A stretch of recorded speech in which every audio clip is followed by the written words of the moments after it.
년 전에 함께 나눴던 적이 있었고요. 그럼 다시 한번 나누려고 생각을 했는데, 그 이유는 우리 교회에 필요하다고 생각해서 그렇게 생각합니다.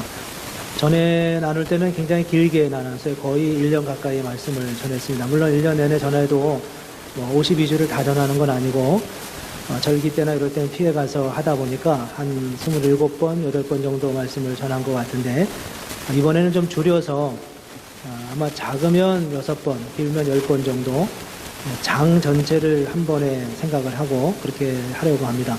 오늘 이제 1장을 했는데 다음 주도 물론 1장을 한 번 더 하려고 하고요. 화면에 나와 있는 것처럼 장별로 큰 주제들을 가지고 함께 말씀을 보려고 생각합니다. 사실 우리가 성경을 이렇게 나누다 보면 너무 디테일하게 깊이 있게만 나누려고 하다 보니까 전체적인 그림을 못 갖게 되고, 전체적인 그림을 못 갖다 보니까 듣기는 많이 듣는데 전체적으로 성경에서 말씀하는 메인 중요한 메시지가 뭔지에 대해서 잊어버릴 때가 참 많이 있는 것 같습니다. 그래서 이번에는 좀 그런 흐름을 좀 염두에 두고 함께 말씀을 나누려고 합니다. 오늘 이제 1장을 가지고 함께 나누려고 하는데, 오늘 주제는 하나님이 먼저 당신을 사랑하셨습니다 라는 주제입니다. 하나님이 먼저 우리를 사랑하셨습니다. 이게 이제 바울이 디모데에게 그 에베소 교회를 맡기면서 이렇게 목회하라라고 하는 그 권면의 말씀을 이제 들려주고 있는 건데, 거기 가장 기본적인 가장 밑바닥에 깔려야 될, 가장 그들의 마음속에 깔려야 될 깨달음과 고백이 뭐냐라고 했을 때, 그거를 한마디로 말한다면 하나님이 먼저 우리를 사랑했습니다라고 하는 고백, 확인이라는 겁니다. 뭐 당연한 것일런지 모르지만 너무나 당연한 것이 우리의 삶의 일상성 속에 들어가서 적용이 안 되면 사실 의미가 없어요. 우리는 많이 알지만, 많이 성경을 알지만, 또 너무나 당연한 것이라고 생각하지만 사실 그게 우리의 삶 속에 그래서 뭔데? 라고 질문하면 뭐 아무런 의미가 없이 와닿을 때가 참 많이 있죠. 오늘 이제 이런 관점에서 우리가 디모데전서 1장의 말씀을 함께 보려고 합니다. 바울이 디모데를 특별히 사랑했던 것 같고, 아니 특별히 사랑했다기보다는 디모데가 참 신실한 그런 하나님 그리스도의 제자였고, 또 바울은 디모데를 내가 참 사랑하는 나의 참 아들이다, 영적인 아들이다, 믿음 안에서 낳은 아들이라고 그렇게 고백하고 있습니다. 이 디모데에 대한 부분을 조금만 살펴봤으면 좋겠는데, 디모데는 여러분 어떤 이미지를 가지고 있는지 모르지만 굉장히 유약한 이미지를 가지고 있어요. 물론 뭐 나이가 계속 들어가고 있으니까 디모데도 언젠가는 나이가 많았을 때가 있겠지만, 저렇게 바울과 관계 속에서 편지를 주고받을 이때 디모데는 굉장히 연소했어요. 교회에서 어떤 지도자로서 위치 역할을 감당하기에는 연소해서 사람들이 항상 이 디모데 아직 어려서 뭐 이렇게 이제 생각하는 거죠. 그래서 이제 원래 그 로마의 교황들이나 그 신부님들은 유명해져도 출생 연도가 지금 나와 있지 않다고 그래요. 죽은 날짜만 나와 있지. 그 나이를 묻지 말라는 거예요. 나이로 생각하기 시작하면 그 사람 나이로 보기 시작하고, 뭐 아직은 뭐 나보다 몇 살 미치고 이렇게 생각하는 거죠. 여러분 제 나이가 몇 살인지 잘 모르시죠, 그렇죠? 모른 채로 그냥 사시면 되겠습니다. 그게 중요하지 않다는 거, 그게 영적인 리더십에서는. 근데 디모데도 나이가 어렸어요. 그래서 그게 늘 핸디캡처럼 따라다녔던 것 같아요. 사람들이 그랬을 때, 그것 때문에 힘들어할 때 바울이 뭐라고 말하냐 하면, 누구든지 내 연소함을 없인 여기지 못하게 하라. 이런 말씀을 하면서 이 신체적인 나이의 문제가 있었고요. 이 두 번째는 그가 기질적으로 유약하고 그리고 수줍음이 많은 그런 사람이었던 것 같아요. 그래서 바울이 고린도에 편지를 쓰면서 이제 곧 디모데가 당신들에게 갈 건데, 그 디모데가 너희에게 이르면 너희는 조심해서 그로 하여금 두려움 없이 너희 가운데서 사역할 수 있게 하라, 잘 배려하라, 이렇게 말하고 좀 두려움 없이. 좀 유약했던 것 같아요. 남들이 뭐 한번 이상하게 이렇게 표정 이상하게 지으면 나 이거 뭐 잘못한 거 있나 이런 생각하게 되는 거죠. 역시 저도 같이 적용을 합니다. 저한테 이상한 표정을 짓지 마시고 늘 기쁨으로 이렇게 같이 하면 도움이 될 것 같습니다. 세 번째 그의 모습은 육체적으로, 신체적으로 약했어요. 그래서 그가 아마 위장병이 있었던 것 같고, 그래서 이제부터는 물만 마시지 말고 내 위장과 자주 나는 병을 위하여 포도주를 조금씩 쓰라, 이렇게 말씀합니다. 저걸 가지고 어떤 사람들은 술도 먹으라고 했다, 뭐 이런 근거로 자꾸 이야기를 하는데, 뭐 술은 여러분 마음대로 하시거니는 좀 몰라도 저걸 가지고 인용하지 마십시오. 저거는 그런 의미로 한 게 아니고 약으로 쓰라, 이렇게 이야기를 하는 겁니다.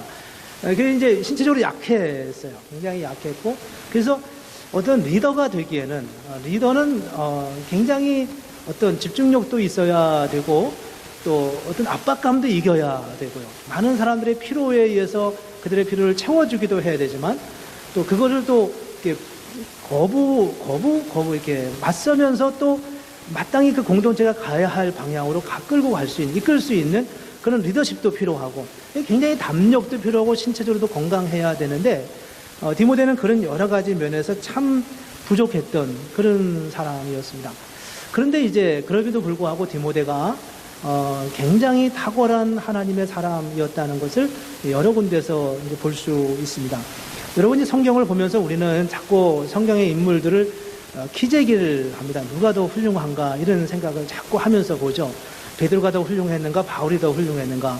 젊은 사람들한테 주님을 위해서 나도 평생 살고 싶습니다, 이렇게 말하는 사람에게 누가 당신의 모델이냐, 마들이냐, 이렇게 물으면 대부분 다 이제 바울이라고 이야기해요. 나 바울 같은 사람 되고 싶다, 그러죠. 베드로 같은 사람 되고 싶다, 이렇게 얘기하는 사람은 별로 본 적이 없어요. 베드로는 좀 이인자처럼 느껴지죠. 그런데 사실 신약시대에 바울이 사역했던 그 당시 상황으로 들어가면 바울의 영향력이 실제로 컸을까? 꼭 그렇지는 않았을 것 같아요. 왜냐하면 이제 사도행전에 바울의 사역이 굉장히 많이 나오긴 하는데, 그거는 사도행전 속에서 하나님의 복음이 어떻게 전해졌느냐에 초점을 맞추기 위해서 부득이 베드로와 바울에게 초점을 두고 사역을 설명하는 것뿐이지, 바울은 굉장히 우리가 보기보다 어려움이 많았던 사람입니다. 굉장히 리더십에 대한 도전도 참 많이 받았고요. 또 언어도 그렇게 탁월하지 않았던 것 같고, 여러 면에서 도전을 많이 받던 사람이었거든요. 우리가 생각했던 것보다는, 물론 훌륭한 사람이었지만 우리가 생각했던 것보다는 그렇게 그 시대에 지금 보는 것보다 훨씬 어려움이 많았던, 한계가 있었던 사람인데, 그에 비해서 디모데는 역시 물론 바울과는 비교할 수 없지만 우리가 생각했던 것보다는 훨씬 더 탁월한, 훌륭한 그런 사람이었던 것을 볼 수 있습니다. 왜 그러냐 하면, 바울이 이제 13권의 서신을 쓰지 않습니까? 로마서부터 시작해가지고 빌레몬서까지 13권의 서신을 쓰는데, 그 13권의 서신을 쓰면서 바울 혼자 쓴 게 아니라 항상 옆에 누군가와 같이 썼어요. 바울이 직접 쓰지 않았고 아마 누군가의 대필자를 통해 쓰거나 그 사람과 같은 리더십을 같이 공유하면서, 내가 누구누구와 함께 여러분에게 편지를 씁니다, 이런 식으로 하거든요. 근데 이 13권의 편지 중에 무려 6번의 편지가 디모데와 함께 썼다, 이렇게 말하고 있습니다. 디모데와 같이 있으면서 같은 마음으로. 어쩌면 실제는 디모데가 다 썼을런지도 모르죠. 바울이 불러주거나 이렇게 썼으면 좋겠다, 이렇게 말하면서.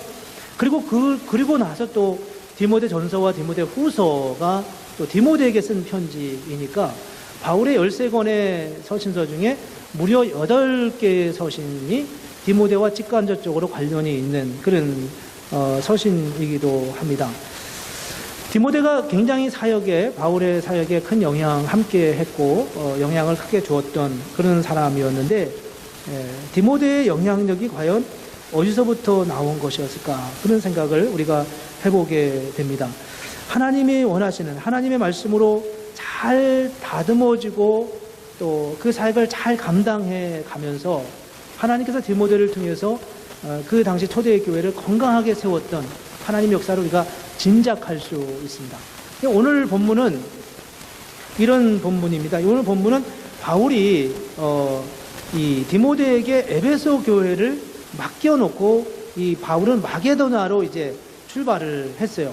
이 상황적인 설명은 조금 복잡하지만 사도행전 28장 이후에 바울이 아마도 스페인까지 가서 복음을 전하고 로마에 한번 감옥에 갇혀서 2년 이상 투옥되어 있다가 한번 나온 다음에 스페인까지 가서 복음을 전하고 돌아왔은직한 그 어느 시점에 에베소에 와 있는데, 그리고 디모데는 이제 빌립보에서 복음을 전하다가 바울이 온다는 소식을 듣고 아마도 에베소에 와서 둘이 이제 만났는데, 에베소 교회가 심상치 않은 상황이 일어난 거였어요. 에베소는 굉장히 특별한 교회였잖아요. 바울은 오랫동안 한 곳에 머물지 않음에도 불구하고 에베소에서는 두란노라고 하는 소원을 만들어서 무려 3년 동안이나 가르쳤던 그런 곳이었습니다. 근데 그 에베소에 와 보니까 이 교회가 뭔가 문제가 있는 거예요. 근데 바울은 지금 이제 스페인에 갔다 왔을 테니까 이제 또 계속 교회를 돌아봐야 해서 마게도냐로 가면서 이 디모데를 에베소에 남겨놓고 내가 당신한테 맡길 테니까 에베소 교회를 좀 잘 목양을 하라고 해놓고 금방 돌아오겠다 하고서 마게도냐로 갔는데, 생각보다 그 여행이 늦어지면서 바울이 부랴부랴 몸은 못 가지만 편지로 좀 더 구체적으로 자기의 생각을, 목회를 이렇게 하라고 전한 것이 이제 디모데 전서가 생기게 된 기원이라는 것입니다. 근데 여기서 이제 이 디모데 전서를 쓰면서 내가 이 편지를 쓰는 이유가 뭐냐라고 하는 것을 3절과 4절에서 이제 말씀하고 있습니다. 근데 이렇게 에베소 교회, 여기서 이제 우리가 에베소 교회에 어떤 문제가 있었는지를 들여다볼 수 있어요. 이렇게 말합니다. 어떤 사람들을 명하여 내가 마게도냐로 갈 때에 너를 권하여 에베소에 머물러 한 것은, 어떤 사람들, 그 교회 중에 어떤 리더 중에 어떤 사람들을 명해서 가르쳐서 다른 교훈을 가르치지 말라고 권면하라라는 것에 초점을 가지고 한 거다. 그게 다른 교훈이란 뭐냐 하면 신하와 끝없는 족보에 몰두하지 말게 하려 함이라 라고 말하고 있습니다. 신하와 끝없는 족보에 몰두하지 말게 하라. 엉뚱한 것에 이제 관심을 갖는 겁니다. 그 엉뚱한 게 뭐냐 하면 신하와 끝없는 족보라고 저렇게 정의를 내렸어요. 신하가 뭡니까? 신하는 건 이제 신비로운, 우리가 잘 사실 여부를 확인할 수 없는, 정확한 근거가 없는 그런 떠도는 이야기들이잖아요. 이런 표현이 이 바울 서신에 여러 번 나오는데, 디모데전서 4장 7절에 보면 망령되고 끝없는 허탄한 신하라는 표현이 나오고, 또 디모데 후서 4장 4절에 보면 허탄한 이야기를 쫓는 사람이 있다, 이런 말씀이 나오고, 디도서 1장 14절에 보면 유대인의 허탄한 이야기, 그리고 베드로후서 1장 16절에 보면 베드로도 교묘히 만든 이야기를 따르는 자들이 있다, 이렇게 이제 이런 말씀을 하고 있습니다. 말씀 자체를 전하는 게 아니라 교묘하게, 그럴듯하게, 설득력 있게, 재미있게, 그게 그럴 것 같다, 이런 느낌을 갖게 하는 그런 말씀을 전한다는 것입니다. 신하와 이제 끝없는 족보, 이런 말씀을 하는데, 여러분 이제 우리 가운데도 이런 게 있어요. 우리는 뭐 이렇게 옛날 이야기만이 아니라 우리 가운데도 있는데, 예를 들면 이제 이런 겁니다. 끝없는 족보라는 표현이 있는데, 끝없는 족보라는 거는 자기의 가문을 유명한 어떤 조상들에게까지 억지로 끌고 가는 거예요. 그래서 이게 연결을 시키는 거죠. 그래서 우리는 그런 존재야, 뭐 이렇게 이제 이야기를 하는 게 이런 유의 사람들이 하는 일입니다.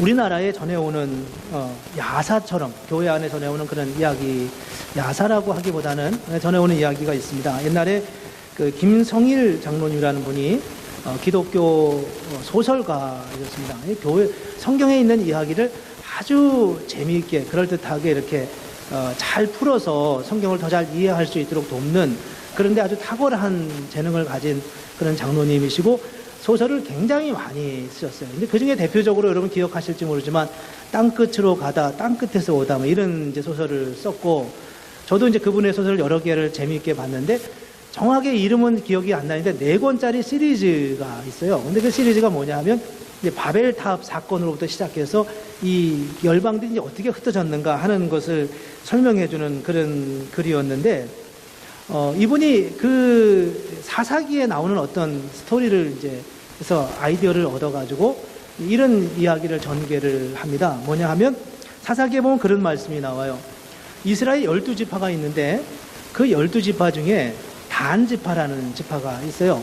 근데 그 단 지파가 이스라엘 가나안 땅에 이제 다 자기 분배받을 땅을 이렇게 배분받지 않습니까? 먼저 지도에 이건 당신 땅에, 이건 어느 지파 땅에 이렇게 해놓고 그 다음에 그 땅을 이제 공격해서 취하는 방법입니다. 근데 이 단 지파가 자기들에게 이렇게 분배받은 땅을 공격해서 얻어야 되는데 무슨 일인지 모르지만 그게 잘 여의치 않았어요. 그래서 이제 그 대신에 북쪽으로 올라가기 시작합니다. 북쪽으로 이렇게 올라가면서 사사기 말미에 보면은 19장인가에 보면은 거기에 뭐 이상한 일들이 이제 벌어지고 있는데 그 라이스라고 하는 북쪽, 이스라엘 지역에서 비교적 북쪽에 있는 한 땅을 차지해가지고 그걸 얻어서 거기를 이제 단이라고 이름을 지었죠. 그래서 성경에 보면은 제일 북단을 단이라는 도시로 만들고 밑에는 부엘사바에서 단과 부엘사바 이렇게 하면 백두산에서 한라까지 이런 의미를 뉘앙스를 갖는 그런 이제 그 말인데 그곳에 이렇게 정착을 했습니다. 그런데 이 사람들이 그렇게 머문 게 아니라 이제 이분이 거기서 상상을 더 이렇게 한 것 같아요. 그 다음은 어떤 근거를 가졌는지 모르지만 이분들이 계속해서 그 후에 레바논, 시리아 쪽으로 해서 이라크로 해서 이란으로 계속 이주했다는 거예요. 그리고 중국의 알타이 산맥을 넘어서 몽골을 지나서 만주까지 오고 그 중에 일부는 시베리아로 넘어가고 일부는 압록강을 건너 대동강변으로 건너갔다는 거예요. 그래서 새로운 민족이 이제 시작이 됐다는 거예요. 그래서 그 단지파가 단군이 됐다 이렇게 설명을 들어보셨습니까? 굉장히 그럴듯하지 않아요. 네. 단지파가 단군이 된 거예요. 여러분 그 성경에 보면은 신명기인가요? 거기에 민수인가 보면은 이 사람들이 무슨 이야기를 하냐면 그 애굽에 있었던 일을 추억하면서 그때는 굉장히 맛있는 음식을 많이 먹었는데 우리가 여기서 먹는 건 마늘과 부추밖에 없다. 뭐 이런 말씀이 나와요. 마늘과 부추 생각나나요? 당분이 뭘 먹고 지냈는지? 마늘과 부추인가요? 뭐 마늘과 파인가 뭐 이렇게 말합니다. 그런 기원들이 너무 잘 연결이 되는 겁니다. 그래서 그 단지파가 어디로 갔는가? 바로 한반도로 왔다. 이렇게 말하는 겁니다.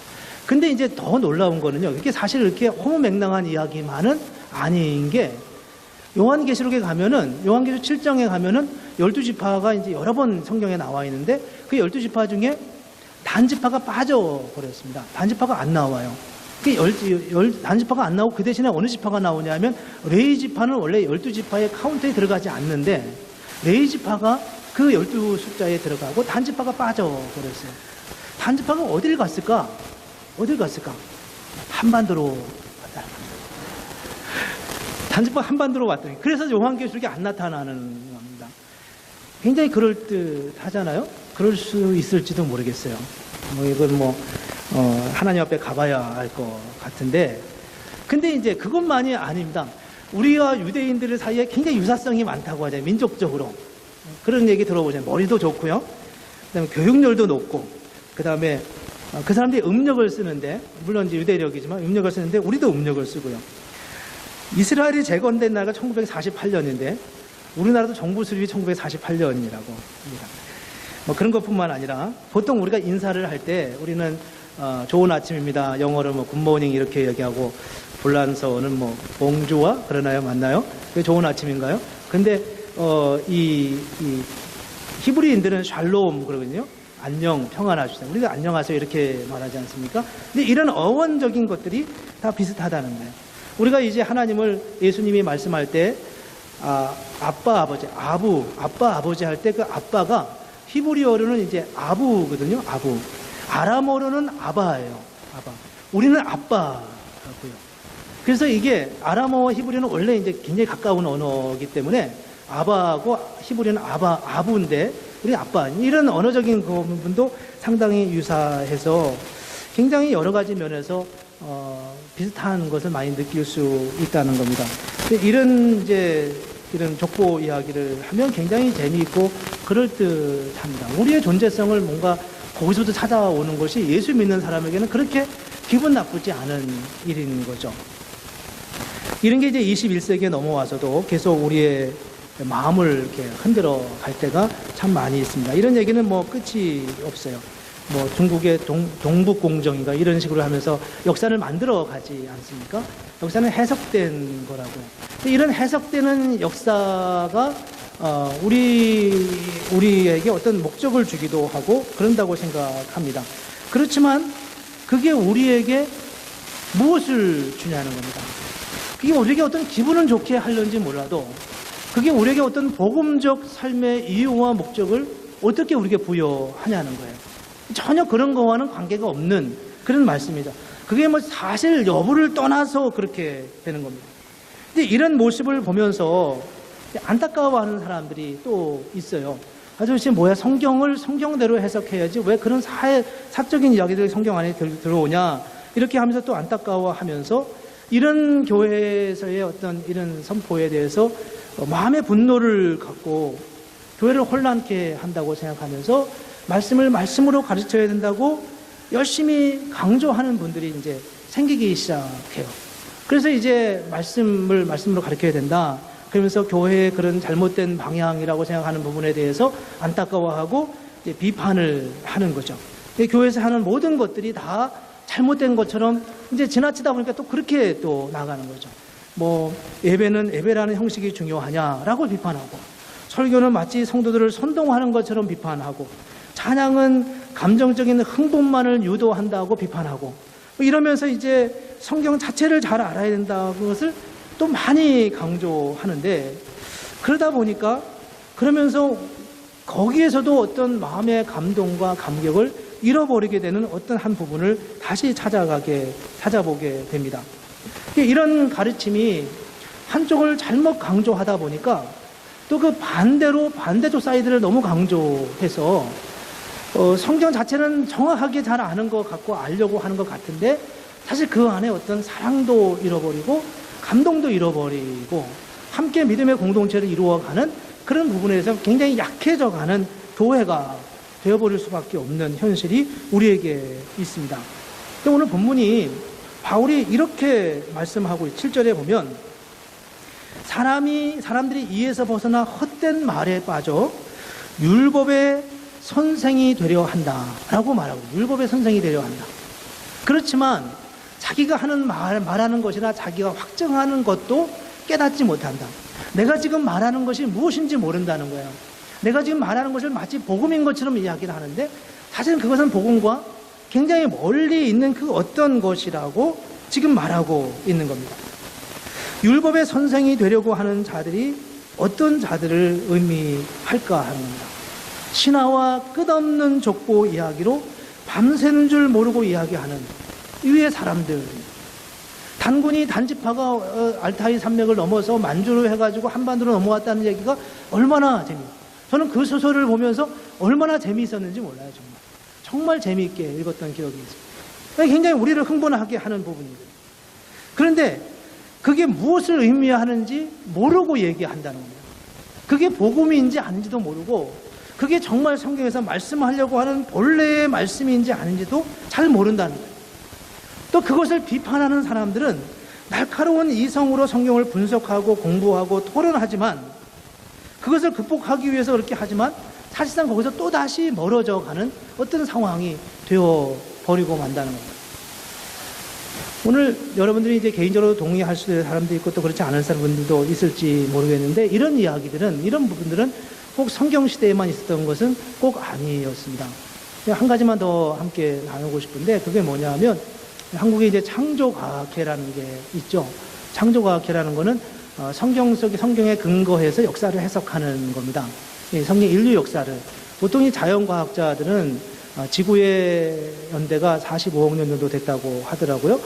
저는 한 65억 년 이렇게 생각했는데 45억 년. 그리고 우주의 역사는 135억 년이 됐다고 하는데, 성경 창세기에 근거해서 보면 인류 역사는 길어야 10,000년을 넘지 않는 겁니다. 그래서 이제 창조과학회에 있는 분들은 인류 역사를 10,000년 안에 만들었다는 것을 입증해가지고 부단히 노력을 하고, 일반 자연과학자들은 인류 역사는 사실 그렇게 적지 않다. 우주 역사는 135억 년에 측량할 수 없을 만큼 오랜 기간을 통해서 여기까지 왔다. 이렇게 이제 말합니다.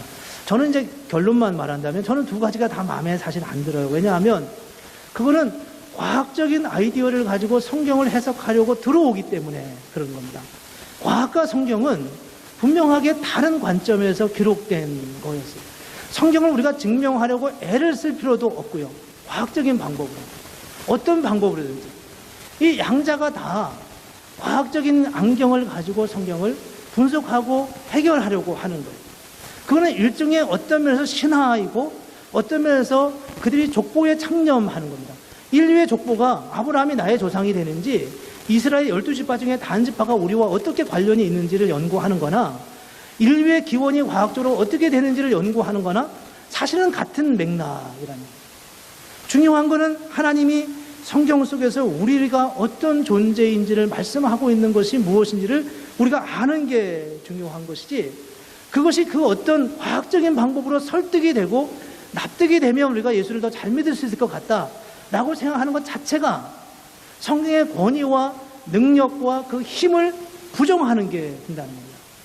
말씀 자체로 우리에게 그 말씀이 우리의 마음을 감동하고 그 말씀이 우리로 하여금 주님 앞에 서게 하는 것이지, 성경이 사실이다라고 하는 그 객관적 사실을 과학적으로 입증하면 그게 우리의 마음의 설득이 되겠습니까?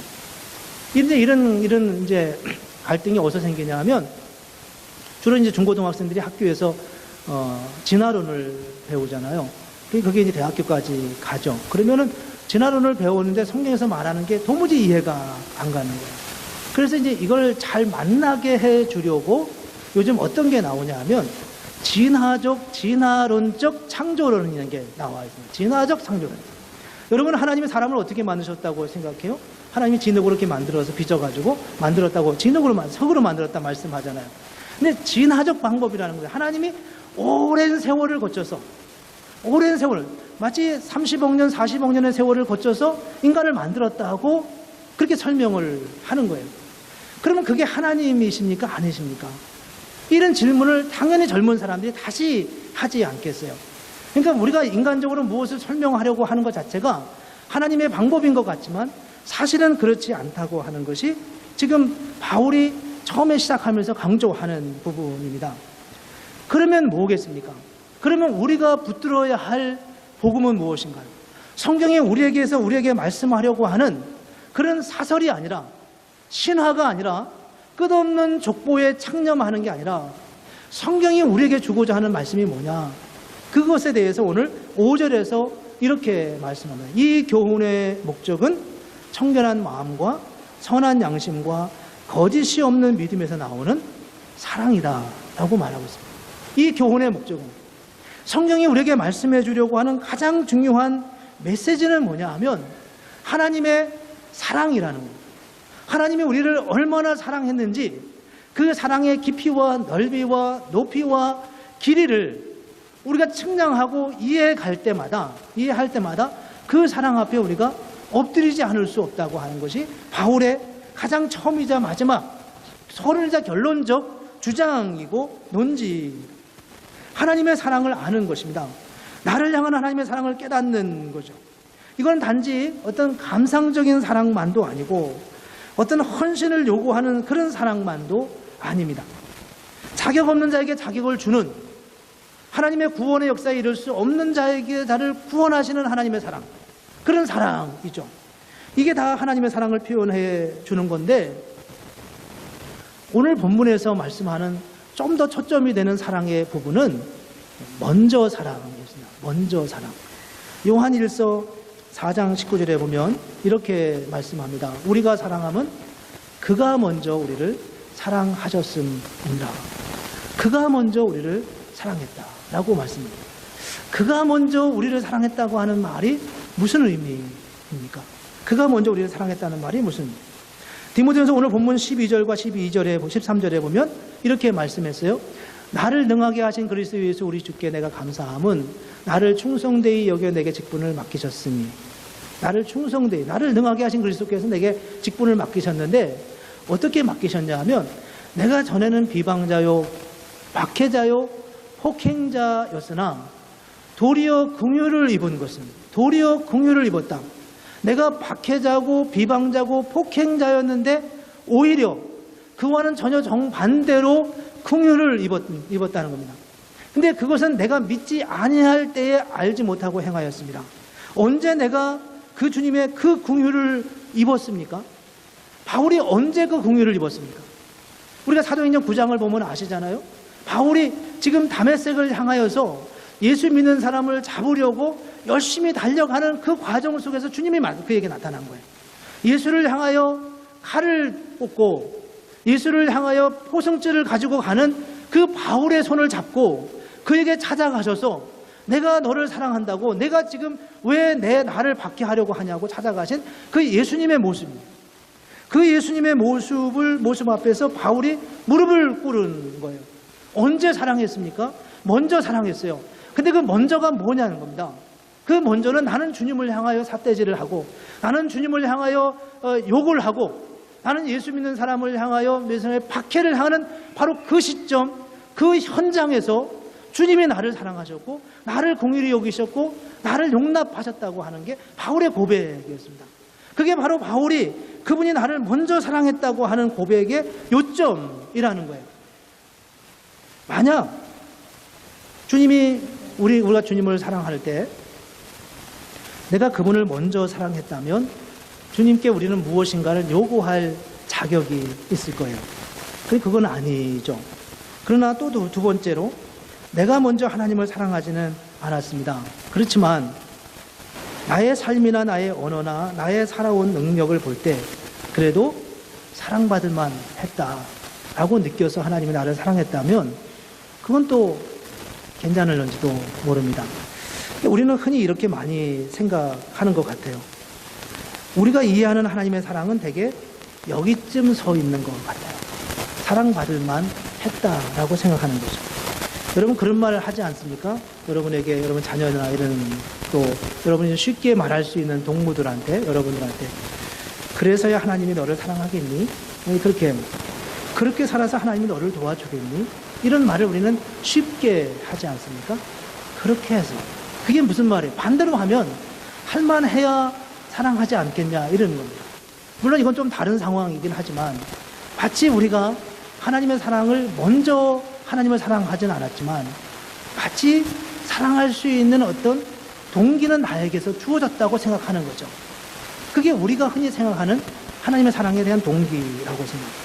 근데 바울은 그게 아니라고 말하는 겁니다. 내게 사랑할 만한 것이 있었는가? 전혀 없었다고 말하는 게 바울의 주장이고 바울의 확신이었습니다. 내가 먼저 하나님을 사랑하지 않았습니다. 나는 전혀 자격이 없는데 어느 날 하나님이 어느 시점에서 내게 나타나셔서 나에게 다가오셨습니다. 나는 그분을 반항하고 대항했습니다. 하나님께 대해 적대적 자세를 가지고 있었어요. 그럼에도 불구하고 하나님이 그에게 다가오셔서 그를 사랑하셨다라고 말하는 게 바울의 고백이고 그게 바로 바울이 고백하는 먼저 사랑의 하나님의 정체라는 겁니다. 하나님이 그렇게 다가오셨어요. 그렇게 주님을 그렇게 강압적으로 만났어요. 그래서 하나님 앞에 나가면 하나님의 그 사랑으로 인하여 내가 어찌할 바를 모르는 겁니다. 어떻게 그 사랑을 갚을 수 있겠습니까? 어떻게 그 사랑을 설명할 수 있겠습니까? 어떻게 그 사랑의 넓이와 높이와 깊이와 길이를 측량할 수 있겠습니까? 내가 주님을 잡으러 가는데 예수 믿는 사람을 잡으러 가는 그 길목에서 나를 잡아서 사도로 삼으신 그 하나님의 사랑을 어떻게 내가 거부할 수 있겠습니까? 이렇게 하면 우리는 이런 생각을 대번에 할 수 있습니다. 바울은 그렇게 만났는데 나는 그렇게 만나지 않은 것 같다는데 문제가 있습니다. 어떻게 우리가 바울의 고백처럼 우리의 고백을 가질 수 있을까요? 바울은 지금 정말 열심히 사는 사람이었습니다. 그는 사도로서 그 어느 사도보다 더 열심히 있고 더 헌신하는 사도였습니다. 그는 어떤 희생과 고난도 피하지 않았습니다. 그런데 그가 그렇게 사는 것은 결코 그의 공로가 될 수 없다는 것입니다. 왜냐하면 그가 그렇게 열심히 사는 것은 하나님이 먼저 그를 사랑했기 때문이라는 고백이 있었기 때문입니다. 하나님께서 자신을 그렇게 사랑한 것을 생각하면 나는 목숨이 10개라도 다 드려도 갚을 길이 없다고 생각하는 게 바울의 고백이었습니다. 그게 바로 하나님의 먼저 사랑이었고, 그것이 바로 오늘 12절에서 말씀하는 나를 능하게 하신 그리스도 예수께 내가 감사하는 이유라고 말하고 있는 이유입니다. 그렇다면 우리는 어떻게 그 주님을 만날 수 있겠습니까? 어떻게 우리가 바울이 만난 그 주님을 만날 수 있으며 바울이 고백한 그 주님을 우리도 경험할 수 있겠습니까? 쉽지 않잖아요. 우리는 그런 고백을 가지고 있지 않지 않습니까? 어떠신가요? 우리도 바울처럼 정말 감당할 수 없는, 말로 다 표현할 수 없는 그런 하나님의 은혜, 하나님의 사랑이 우리를 엄습해서, 나를 완전히 지배해서 내가 내 생명을 다 드려도 갚을 수 없는 그런 하나님의 사랑이라고 지금 고백할 수 있냐는 겁니다. 이게 족보를 연구하면 되는 것이겠습니까? 이게 창조론을 이해하면 이해할 수 있는 것이겠습니까? 어떻게 하나님의 그 사랑이 내 삶 속에 들어와서 나의 삶의 동력이 되고 내 평생 내 힘을 다 쏟아서 내 생명이 10개를 다 드려도 그 은혜 갚을 수 없다고 그 삶의 자리, 그 주님이 부르신 그 삶의 자리를 위해서 뛰어가며 정열을 다해 쏟아갈 수 있는 그런 에너지가 어디서부터 나오겠습니까? 교회가 필요 없는 족보에 창념하고 이상한 이야기가 교회 안에 자꾸 들어오고 자꾸 성경 자체에 대한 분석과 해석만 자꾸 난무하고 무엇이 옳고 그름에 대해서만 이야기할 때 과연 우리 안에 그런 하나님의 사랑이, 그런 하나님의 은혜가 우리의 가슴을 치고 움직이게 할 수 있겠냐는 겁니다. 에베소 교회를 지금 보면서 잘못된 가르침의 교회 안에 하나하나 들어오는 걸 보면서 바울은 지금 디모데에게 그 에베소 교회를 맡기고 마음에 심히 근심하고 있습니다. 지금은 이렇지만 시간이 지나면 그게 교회를 어떻게 망가뜨릴지를 알게 하는 것입니다. 우리가 주님의 말씀 앞에 귀를 기울여야 하는 이유가 무엇인지를 너무도 선명하고 분명하게 보여주는 것입니다. 어떻게 우리가 하나님 앞에 나아갈 수 있겠습니까? 바울을 바울되게 한 것이 무엇이었겠습니까? 바울로 하여금 그렇게 미친 듯이 그리스도를 위해 살게 한 그 삶의 에너지가 어디서 나온 것이겠습니까? 한마디로 말하면 하나님의 먼저 사랑이죠. 내가 자격이 갖춰지지 않았을 때 주님이 먼저 내게 다가오신 하나님의 사랑입니다. 이 말씀을 보면서 우리는 어떻게 주님 앞에 반응해야 하겠습니까? 우리는 적어도 이런 것을 생각해야 합니다. 하나님의 사랑이 내 마음속에 늘 살아있는지를 점검하는 것입니다. 이 마음이 없으면 우리는 늘 주님께로 돌아가야 합니다. 주님의 그 사랑이 우리를 무엇인가를 움직이게 하고, 주님의 사랑 때문에 교회를 사랑하고, 주님의 사랑 때문에 그 사랑이 너무 놀라워서 내가 무엇을 하지? 2019년에 내가 무엇을 좀 하나님의 영광을 위해 살아보지? 이런 마음이 나도 모르는 사이에 내 마음을 자꾸 움직이고 그렇게 움직여져 가는지를 점검해야 된다는 거예요. 우리 안에 그리스도의 마음이 있는지, 하나님의 사랑이 우리의 마음을 움직이는지요. 두 번째, 단순한 지적 호기심으로 성경을 연구하는 것을 내려놓아야 한다는 겁니다. 우리는 성경에 대한 지적 호기심이 많아요. 성경을 보면 정말 무한하게 신비로운 일들이 참 많아요.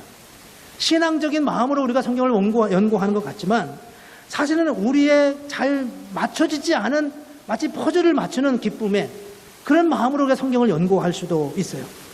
그러나 성경이 우리 마음속에 지적 호기심을 자극하는 쪽으로다가 더 많이 가 있으면 우리는 거기서 성경 앞에서 멈춰야 합니다. 그리고 하나님을 향하여 우리의 마음을 열어야 돼요.